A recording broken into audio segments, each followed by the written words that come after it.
परिवर्तन के कारक, फैक्टर्स ऑफ सोशल चेंज, वे कौन कौन से कारक हैं जिनके कारण सामाजिक परिवर्तन होता है। सामाजिक परिवर्तन पर एक दृष्टि वापस डालते हैं हम कि समाज, समुदाय,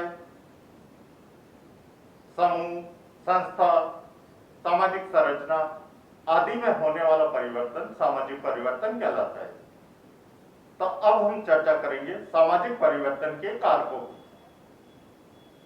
सबसे पहला कारक है प्राकृतिक या भौगोलिक कारक।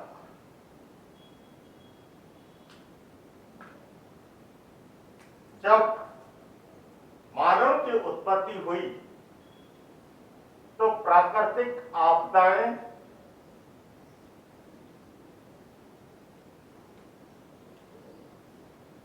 जैसे बाढ़, अकाल,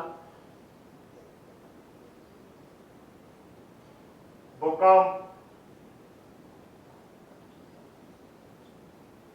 ज्वालामुखी,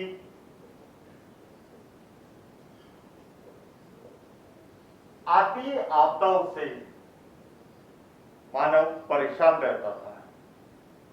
तो ऐसी जो प्राकृतिक आपदाएं हैं उन पर काबू पाने के लिए उसने जादू का आविष्कार किया, किंतु एक समय तक जादू से वो इन प्राकृतिक आपदाओं से सुरक्षित रह पाया, लेकिन उसके बाद जादू भी फेल हो गया। तब उसका विश्वास अपने से श्रेष्ठ शक्ति पर बढ़ा और धर्म की उत्पत्ति हुई। लेकिन आज भी मानव प्राकृतिक आपदाओं पर काबू नहीं पा सका है। वो प्राकृतिक आपदाओं के सामने नतमस्तक हो जाता है, धर्म को मानने लगता है, धर्म पर विश्वास बढ़ता है।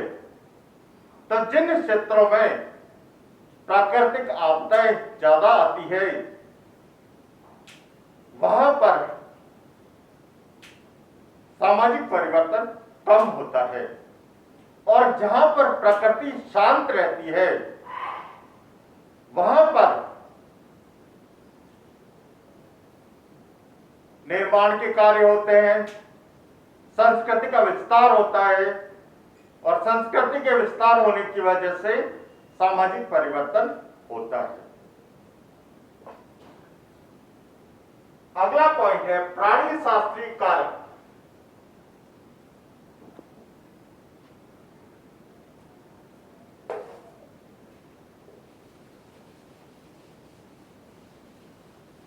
प्राणी शास्त्रीय कारक में आप देखेंगे कि जिनके माता पिता उच्च मानसिकता वाले होते हैं उनकी संतान भी उच्च मानसिकता वाली होती है।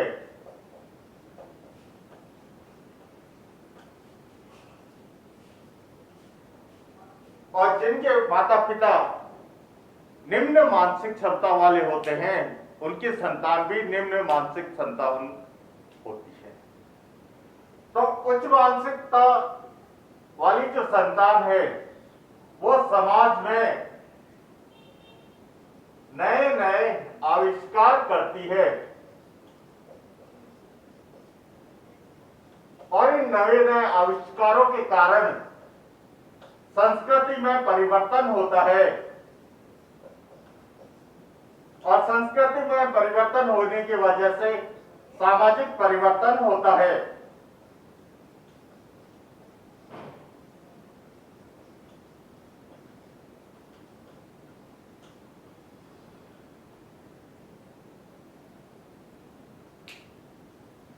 तीसरा कारक है जनसंख्यात्मक कारक। जहां पर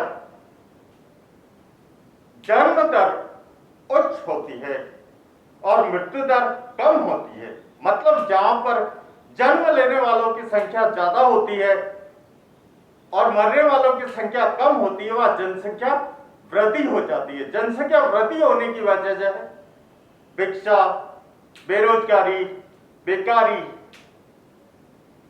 आदि सामाजिक समस्याएं जन्म लेती है। और जहां मृत्यु दर ज्यादा होती है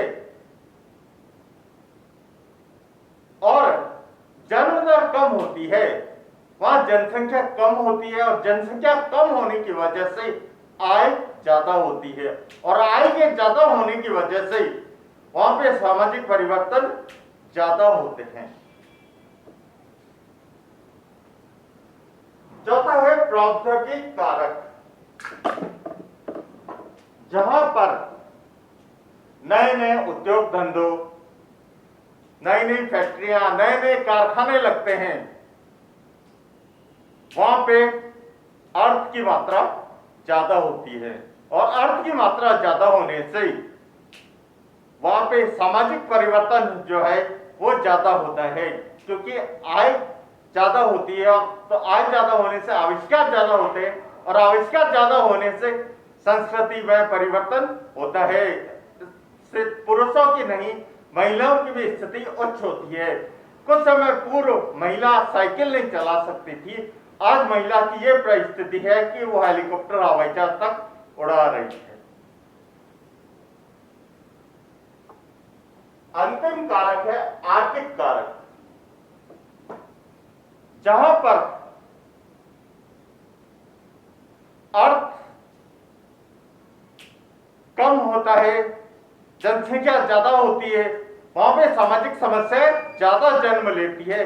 जहां पे अर्थ ज्यादा होता है और सामाजिक, मेरे कहने का मतलब अर्थ ज्यादा होता है और जनसंख्या कम होती है, वहां पे सामाजिक समस्याएं कम जन्म लेती है और सामाजिक समस्या कम जन्म लेने के कारण मानव का विकास होता है, उसकी प्रगति होती है। मानव के विकास और प्रगति के कारण नए नए आविष्कार होते हैं और इन्हीं आविष्कारों के कारण सामाजिक परिवर्तन होता है। तो आपने देखा कि सामाजिक परिवर्तन के कौन कौन से कारक है और वे कौन कौन से कारक है जिनके कारण समाज में या समुदाय में परिवर्तन होता है। Thanks for watching.